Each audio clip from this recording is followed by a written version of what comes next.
तुलादान। भगवान कृष्ण का भी तुलादान हुआ था। मतलब ये प्रथा हमारे शास्त्रों में ही वर्णित है और कई सालों से चली आ रही है। जब सत्यभामा ने भगवान श्री कृष्ण का तुलादान स्वर्ण आभूषण से किया था, तब नहीं हो रहा था तो रुक्मणी माता ने तुलसी पत्र रखकर उसमें उनका तुलादान किया था। इससे ये पता चलता है कि भगवान भी तुलादान करते थे।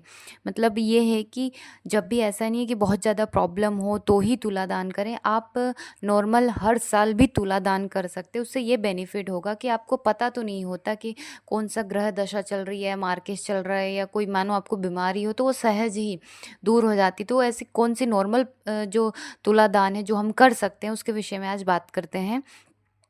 नमस्कार दोस्तों, मैं प्रज्ञा आपका हार्दिक स्वागत करती हूँ अपने प्रोग्राम में। दोस्तों, मेरे व्हाट्सअप नंबर है, यदि किसी को भी कुंडली से रिलेटेड जानकारी चाहिए, कुंडली बनवाना हो तो आप इस पर संपर्क कर सकते हैं। इसके चार्जेस हैं। और यदि मेरा प्रोग्राम आपको अच्छा लग रहा है तो लाइक करें, शेयर करें, प्लीज़ सब्सक्राइब जरूर करें। जब भी शारीरिक कष्ट हो, मानसिक कष्ट हो, या परिस्थिति आपके अनुकूल नहीं हो, या कोई ग्रह बहुत ज़्यादा परेशान कर रहा है, या मार्केश की दशा चल रही है, तो पता नहीं चलता है कि मैं क्या करूँ, तो उस परिस्थिति में सबसे बेस्ट उपाय है कि आप गौशाला में तुलादान कर दें।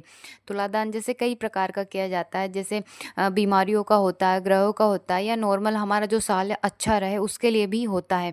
मान लो आप तुलादान कर रहे हैं तो वो भी अनाज का हो सकता है, फलों का हो सकता है, तेल का हो सकता है, या जो भी सामग्री है आप उन सब से कर सकते हैं।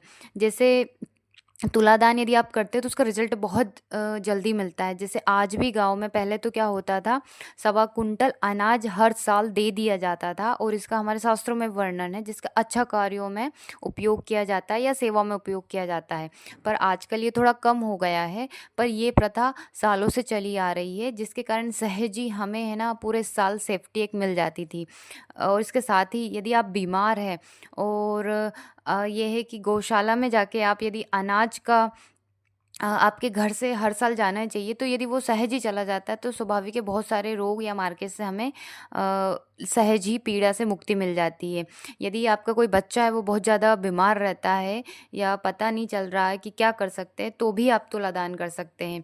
इसके साथ ही जैसे गौशाला में यदि आप दान करते हैं तो तेल, चोकोर, आटा, नमक, गुड़ और खल, ये 5 चीज़ें तो आपको स्पेशल देनी चाहिए। इन चीज़ों में भी एक ऐसी सामग्री तो थोड़ा ईज़िली आपको मिलती है, तो यदि आप वो ले सके तो वो ज़्यादा मात्रा में ले लिए, ताकि वो उनके काम भी आ जाए। इसके साथ ही हम देखते हैं कि यदि बच्चा है तो उसकी आयु भी अच्छी रहे, वो बीमार ना रहे, तो भी आप तुलादान कर सकते हैं। और इसके साथ ही तुलादान ये है कि कुछ नहीं पता कि कौन सा ग्रह, क्योंकि ग्रहों के हिसाब से भी तुलादान दिया था। हर ग्रह का अपने अपने होते हैं कि जैसे चावल हो गए, गेहूं हो गए, या अलग अलग ग्रहों के हिसाब से दान दिया जाता है। जैसे आप अनाज का भी 7 तरह के अनाज मानो दे रहे हैं, तो उसमें भी गेहूं की मात्रा ज़्यादा रख लीजिए, या एक कोई सी ऐसी दाल है जिसकी मात्रा आप ज़्यादा रख सकते हैं ताकि वो दूसरों को काम आ जाए, तो उस हिसाब से आप तुलादान करिए, तो उसका रिजल्ट भी अच्छा मिलता है। और इसके साथ ही पूरा साल इसका आपका कवर हो जाता है। तो हो सके तो हर साल तुलादान करें। धन्यवाद दोस्तों।